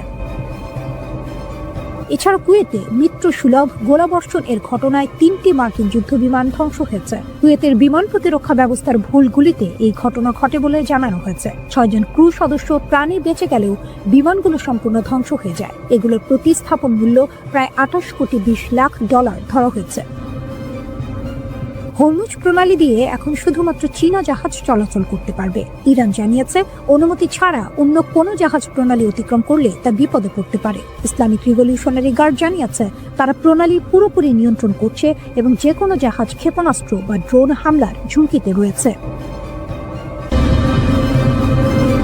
অবিশ্বাস্য এক দাবি করেছে Islamic Revolutionary Guard Corps IRGC. তাদের ভাষ্য, পারস্য উপসাগরের সীমানা পেরিয়ে এবার তারা সরাসরি ভারত মহাসাগরে থাকা একটি মার্কিন ডেস্ট্রয়ারে আঘাত হেনেছে। আইআরজিসি জানিয়েছে এই হামলায় ব্যবহার করা হয়েছে 2টি শক্তিশালী অস্ত্র। একটি হল গাদার 380 ব্যালিস্টিক ক্ষেপণাস্ত্র, অন্যটি তালাইয়ের ক্রুজ মিসাইল। গাদার 380 একটি মাঝারি পাল্লার ব্যালিস্টিক মিসাইল। এর সর্বোচ্চ পাল্লা প্রায় ২০০০ কিলোমিটার, অর্থাৎ এটি দূরবর্তী লক্ষ্যবস্তুতে আঘাত হানতে সক্ষম। অন্যদিকে তালাইয়ের ক্রুজ মিসাইলের পাল্লা প্রায় ১০০০ কিলোমিটার। সবচেয়ে ভয়ঙ্কর বিষয়, এটি মাঝপথেই নিজের লক্ষ্য পরিবর্তন করতে পারে। মানে শত্রু যদি ভাবেও যে আক্রমণ এড়িয়ে গেছে, তবুও শেষ মুহূর্তে সেটি ফিরে আসতে পারে। সামরিক বিশ্লেষকদের মতে এই হামলার আসল গুরুত্ব অন্য জায়গায়। ভারত মহাসাগরের মতো দূরবর্তী এলাকায় গিয়ে মার্কিন নৌবাহিনীকে টার্গেট করা এটি স্পষ্ট এক বার্তা। বার্তাটি হলো ইরান এখন শুধু নিজের আশপাশে নয়, দূর সমুদ্রেও যুক্তরাষ্ট্রের উপস্থিতিকে চ্যালেঞ্জ করতে প্রস্তুত। আইআরজিসির দাবি অনুযায়ী হামলার সময় মার্কিন ডেস্ট্রয়ারটি একটি ট্যাঙ্কার থেকে জ্বালানি নিচ্ছিল, অর্থাৎ এটা ছিল সবচেয়ে দুর্বল মুহূর্ত। ঠিক সেই সময়ে আঘাত হানা হয়েছে। এমন আঘাত মনস্তাত্ত্বিক চাপও তৈরি করে, কারণ সমুদ্র নিরাপদ মনে করা শক্তিশালী নৌবহরও যদি আক্রমণের শিকার হয় তাহলে সেই নিরাপত্তা আর নিরাপদ থাকে না। গোয়েন্দা তথ্যের বরাত দিয়ে বিবৃতিতে আরও জানানো হয়েছে, ক্ষেপণাস্ত্রের আঘাতে মার্কিন ডেস্ট্রয়ার ও ট্যাঙ্কার উভয় জাহাজে ভয়াবহ অগ্নিকাণ্ডের সৃষ্টি হয় এবং সমুদ্রের আকাশে কালো ধোঁয়ার কুণ্ডলী দেখা যায়। ইরানি সামরিক বাহিনী এই অভিযানকে ইরান বিরোধী মার্কিন ও জায়নবাদী আগ্রাসনের বিরুদ্ধে একটি চূড়ান্ত ও দাঁত ভাঙা জবাব হিসেবে বর্ণনা করেছে। এই উত্তেজনার কেন্দ্রে রয়েছে মার্কিন বিমানবাহী রণতরী ইউএসএস আব্রাহাম লিঙ্কন।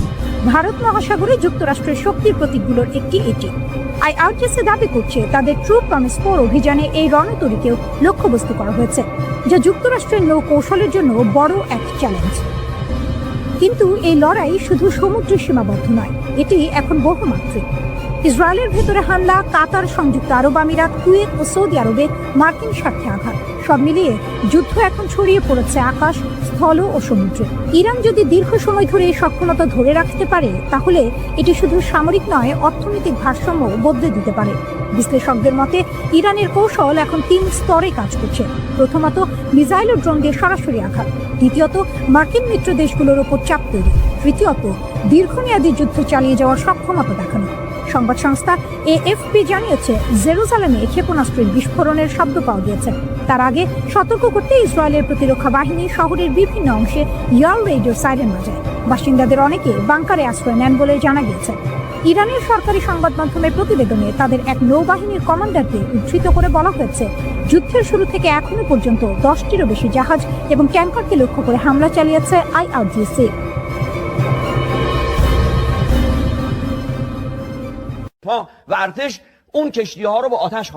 হরমুজ প্রণালী ইরানের তুরুপের তাস, একটি সরু জলপথ, কিন্তু তার গুরুত্ব পুরো পৃথিবীর সমান। এই পথ দিয়ে যায় বিশ্বের প্রায় 20% তেল। সেই পথ বন্ধ করে দিয়েছে ইরান, যুক্তরাষ্ট্রের মাথায় হাত।